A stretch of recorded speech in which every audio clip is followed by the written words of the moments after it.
Hey everyone, welcome back to Finity.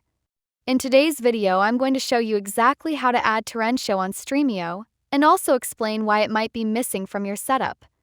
If you've recently opened Stremio and noticed that torrentio isn't showing up, don't worry, you're not alone.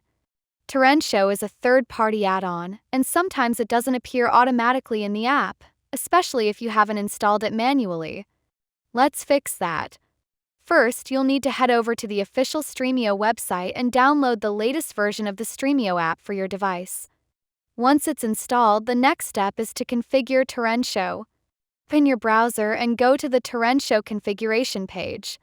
You'll find it at torrentio.strem.fun/configure. On this page, scroll down until you see the Install button.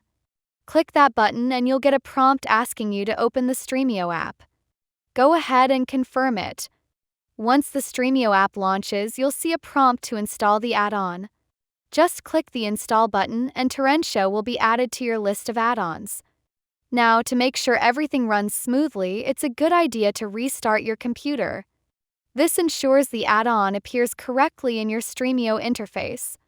And that's it. Torrentio should now be fully functional and ready to stream content through Stremio. If you found this video helpful, don't forget to like the video, subscribe for more content, and tap the notification bell so you never miss our next fix. Thanks for watching.